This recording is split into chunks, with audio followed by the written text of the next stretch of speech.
Hello বন্ধুরা, কেমন আছো? আশা করি তোমরা প্রত্যেকেই ভালো আছো। আমিও খুব ভালো আছি। আবার চলে আসলাম আমি নতুন দুটো রেসিপি নিয়ে তোমাদের সামনে। তোমরা পুরো ভিডিওটা দেখো, স্কিপ করে কেউ বেরিয়ে যেও না। আশা করি তোমাদের প্রত্যেকেই ভালো লাগবে। তো চলো রেসিপিগুলো স্টার্ট করা যাক। তো বলেইছি বন্ধুরা, আজকে দুটো রেসিপি করব। চলো, লাল শাকগুলো কেটে নিয়েছি, কেটে নিয়ে আমি জলে ধুয়ে নিয়েছি। লাল শাকগুলো আমি বড়ি দিয়ে করব, তাই বড়িগুলো ভাজতে আমি কড়া বসিয়ে দিলাম। তেলটা গরম হতেই আমি বড়িগুলোকে লাল লাল করে ভেজে নেব। ভেজে নিয়ে আমি একটা পাত্রে তুলে নেব। তারপর ওই তেলেই আমি কালো জিরা ফোড়ন দিয়ে লাল শাকগুলো সব দিয়ে দেব।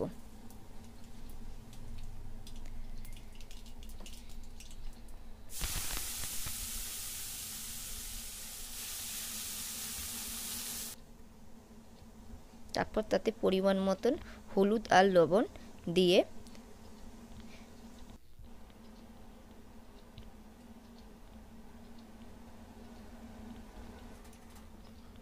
নেড়ে চেড়ে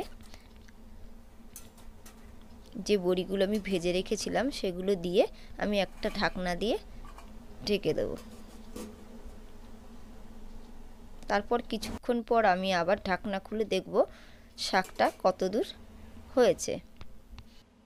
তোমরা দেখতে পাচ্ছ ঢাকনা খোলার পরে অনেকটা জল বেরিয়েছে। সেই জলটাকে আমি এখন নাড়তে নাড়তে গ্যাস বাড়িয়ে দিয়ে যতক্ষণ না পর্যন্ত জলটা টানছে ততক্ষণ পর্যন্ত নাড়ব।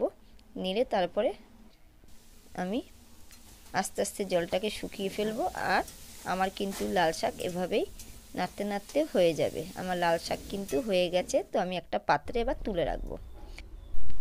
পরের রেসিপি হচ্ছে মাংসগুলো জল দিয়ে ভালো করে ধুয়ে নিয়েছি। এবার মশলাগুলো করে নেব।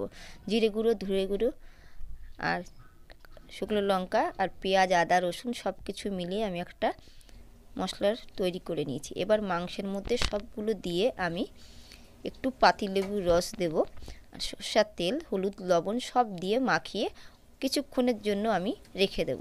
তোমরা যেমন সময় পাবে সেই রকম বুঝে মাখিয়ে রাখবে। আমি যতটুকু সময় পেয়েছি ততটুকু সময় করছি। এবার তোমরা যেরকম সময় পাবে সেরকম সময় ধরে ঢাকা দিয়ে রেখে দেবে। তারপর আমি আলুগুলোকে ভেজে নেব। তো কড়া বসিয়ে দিয়েছি, কড়াতে পরিমাণ মতন তেল দিয়ে নিচ্ছি। তেল দিয়ে মাংসের যে আমি আলুগুলো কেটে রেখেছি সেই আলুগুলোকে আগে কড়া করে লাল লাল করে ভেজে নেব। হলুদ লবণ দিয়ে ভেজে নেব।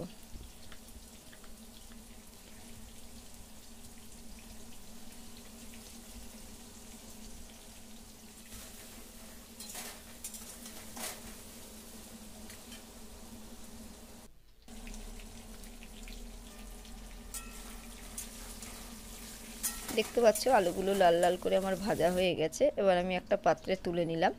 তারপর ওই কড়াতে আমি সাদা জিরা ফোড়ন দিয়ে যে মশলাগুলো আমি মাংসর সঙ্গে মাখিয়ে রেখেছিলাম সেটা আমি সব কড়াইতে দিয়ে দেব। এবার পরিমাণ মতন এবার কাঁচা লঙ্কা দেব। তোমরা যে যেরকম ঝাল খাও সেরকমভাবেই করবে। আর এভাবে রান্না করবে, খুব টেস্ট হয় খেতে আর ভালোও লাগে। তো ভালো মতন নাড়িয়ে চাড়িয়ে আমি কিছু সময়ের জন্য আবারও একটা ঢাকনা দিয়ে আমি ঢেকে দেব। আমি কিন্তু প্রত্যেক কটা রান্না ঢেকেই বেশি করি, যাতে রান্নাটা টেস্ট হয়, ভালো হয়। তারপর নেড়ে চেড়ে আমি মাংসটাকে আবার দেখব কতটা সেদ্ধও হয়েছে, আবার মশলাটাও কষছে। এবার দেখতে পাচ্ছ মশলাটা আমার পুরো কষা হয়ে গেছে। এবার যে আলুগুলো রাখা ছিল সেই আলুগুলো দিয়ে মাংসটাকে ভালো নাড়িয়ে চাড়িয়ে তাতে পরিমাণ মতন আমি জল দিয়ে দেব।